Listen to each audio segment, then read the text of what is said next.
Brian, welcome to this discussion. Maybe you'd want to introduce yourself. You are the author of the volume Narratives of Resistance, Jamaica, Trinidad, the Caribbean, which was published 14 years ago by UA Press, 2000. Who is Brian Meeks? Well, at the moment, as you know, Rupert, I'm director of the Sir Arthur Lewis Institute of Social and Economic Studies. At the time when this book came out, I was in the Department of Government as a senior lecturer at the time, later professor in that department. And indeed, after this book came out, you and I and Tony Borg set up the Center for Caribbean Thought, which for a decade tried to advance the notion of Caribbean thought as a concept through a series of conferences and events at UWI Mona and elsewhere. Since 2009, almost concurrent with the shall we say, temporary phasing out of the Center for Caribbean Thought, I took over directorship of SALICES, the Sir Arthur Lewis Institute, and I've been trying to advance a series of research projects in relation to the Caribbean, and Jamaica in particular, in that time. And that is certainly from an academic perspective who I am. Yeah, but when you read the introduction to Narratives of Resistance, you have an interesting link between biography and theory. Absolutely. So that biography I'm also interested in, because it will explain much of the theoretical work that you have done, which that work has focused on Caribbean revolutions, Caribbean radicalism. Methodologically, you say you have moved from a kind of mechanical Marxism to a Gramscian subaltern kind of a theoretician. Yeah. So provide a little of the background. Oh, absolutely. And some of the theoretical orientation that you have developed, and you would locate yourself within that at certain framework. Yeah. Well, you know, as you know, I'm a child of the turn of that crucial decade from the 60s into the 70s. Coming into adulthood in the early 70s, but certainly being at high school in the sort of effervescent period in Jamaica and in the Caribbean in the late 60s. Very much influenced by the currents of the time. The currents which were basically saying that independence was a limited form of independence, that it had not achieved some of the critical things that it needed to do in terms of decolonization, in terms of removing or certainly erasing the old hierarchies of Jamaican and Caribbean society, which had persisted for hundreds of years. So I was very much influenced by the Black Power movement, by the rise of the Rastafari movement, by the radical currents that were around at the time. It certainly was influenced me at high school at Jamaica College in the last years of the 1960s. And when I did my undergraduate work in Trinidad and Tobago, it was a very critical time, because the Black Power movement there had put on the agenda direct action, notions of radical change. So I was very much influenced by these things, coming back to Jamaica in 1973 to pursue postgraduate work at the University of the West Indies. I was influenced by, encouraged by people like yourself and others who were my mentors in the Faculty of Social Sciences and elsewhere at the University of the West Indies. Became involved in the left movement in Jamaica through the Workers' Liberation League and later the Workers' Party of Jamaica, which taught me a lot about theory, which certainly helped to expose me to a broader contact with Jamaican people, and which I value. However, on the other hand, I've certainly in the years since the collapse of the Grenada Revolution, which was another phase in my life, going to Grenada from 1981 to 1983, a very important phase of my life too, because I met my present wife there. But I would certainly say that whereas I learned a lot from that period, there's also a lot that I have certainly had to revise and to unlearn from some of the approaches that were taken to changing Jamaica, or to attempting or to imagining how Jamaica might change, which occurred at the time. So I'd say it's been a very interesting life. Of course, not all Jamaicans or all young people of my generation followed that path, but there were many who did, and I don't think any of us were untouched by the times, and it has not changed us substantially in who we are today, even though some of us may have gone, like myself, the academic route. Others, perhaps went into business or into public affairs in a more overt way. Others just lived a normal life. But I think we were all touched by the times. And I would say that I can't imagine that I would have wanted to have been anybody else, or not to have gone through the things that I went through, even though I hope I've learned some of the positives and negatives of that experience. Okay, in reading Narratives of Resistance, it's a series of chapters, many of which deal with Jamaican resistance. Claudius Henry, Michael Manley, Carl Stone, Trinidad National Union of Freedom Fighters. Yes.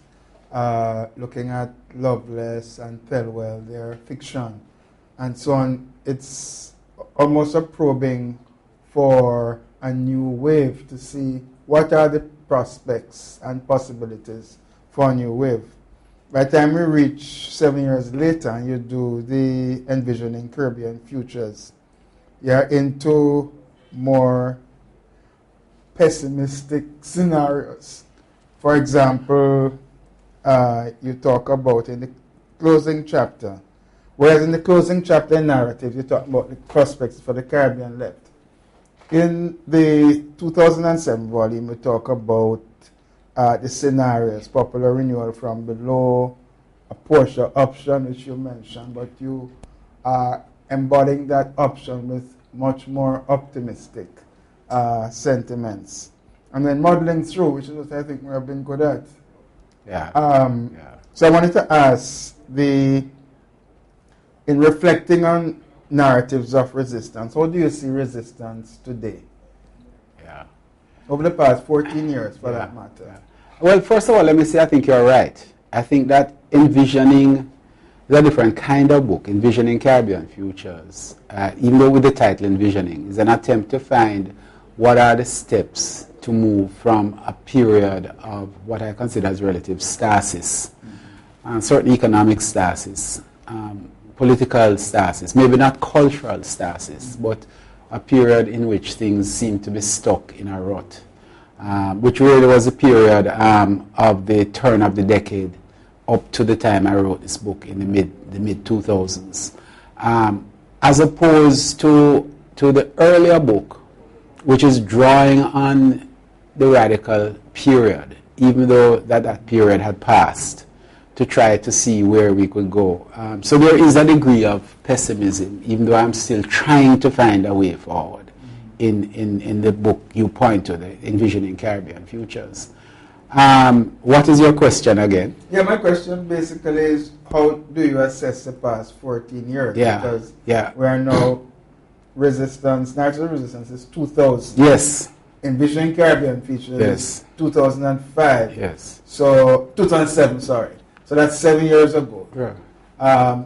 Where are we now in relation to your efforts in trying to understand the possibility for popular renewal, which I think is a central theme in your work, trying to find the forms for renewal and change, given all that you have said about the periods over the past 40 or so years that you have been very active? But I think that, certainly, Rupert, my generation and yours, if we might join generations for the moment, the younger side of your generation, saw things as very much happening within the context of a state or a group of states acting together. And this, to that extent, I think we have reached the point where in the 1970s and even early 80s, we were envisioning the state resisting international financial institutions or finding allies to resist it.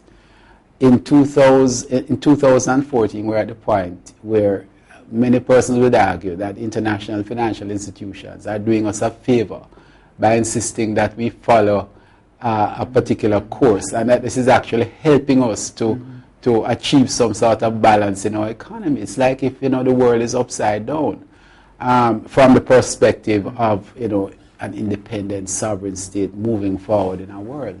And from that perspective, I would say that we're in a moment of deep pessimism. However, if you take a different kind of perspective and you consider some of the things that Jamaican people have done in the past 14 years or in the past 2 decades or in the post-independence period, in terms of building out their lives, of achieving, every day I come across, as you do, university students, and when you look at their biography, and you see the backgrounds they're coming from, and the probability that somebody from that background would reach the university, you realize that there's a parallel track or another track of personal achievement against immense odds, which continues and has gathered pace in the past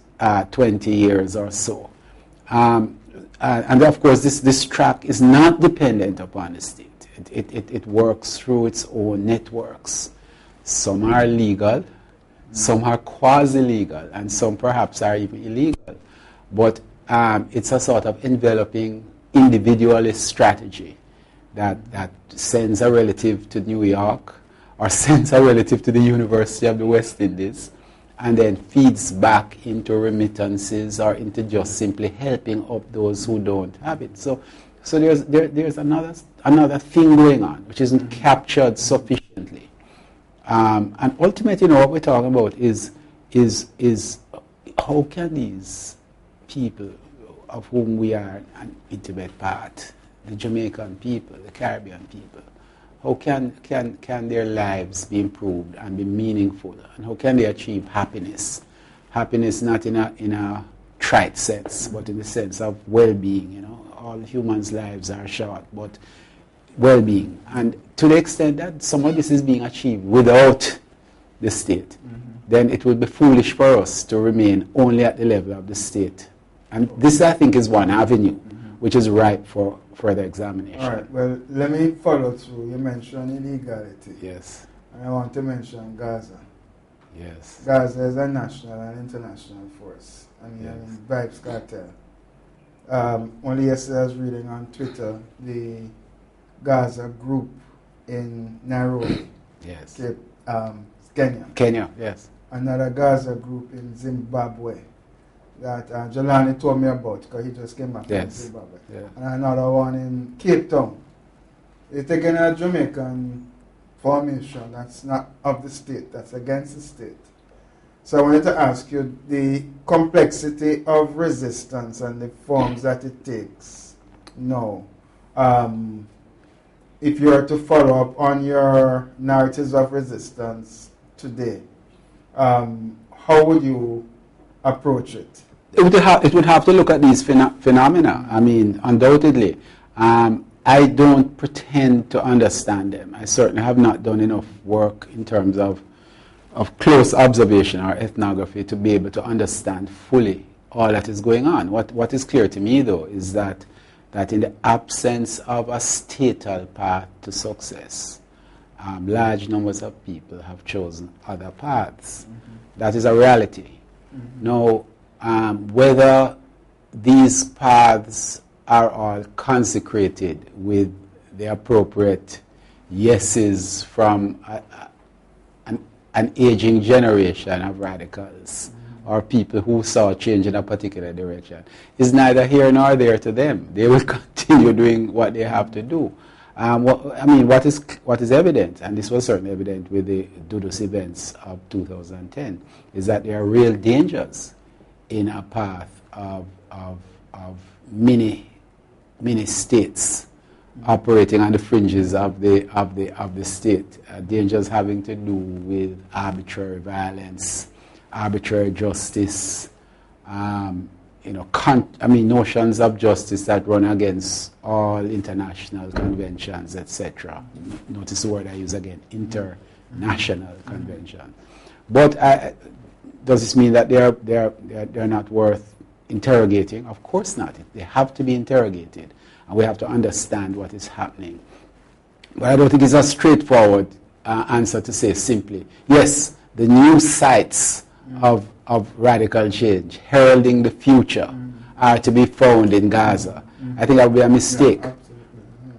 Yeah, let me ask you the follow-up to the empirical look at, cursory look at Gaza and gangs and their transnational influence through the music. Sizzla is a big figure and trying to centralize the Rasta movement, and consequently has introduced new elements of organization characteristic of our political parties, which is the element of force. Yes.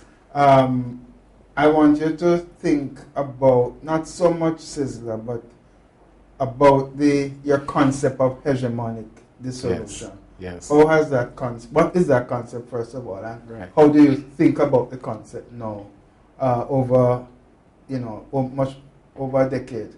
Right.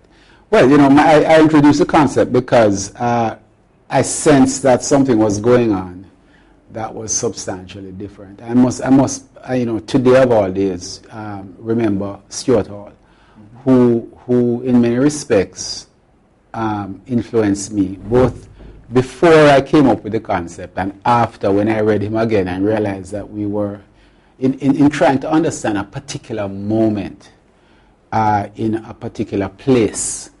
One has to look at intersecting variables, so to speak. It sounds very mathematical, and it isn't. It's more an art than mathematics. But it is precisely that I saw in the mid-90s, and perhaps belatedly. Carl Stone had drawn attention to some of these features even before I did.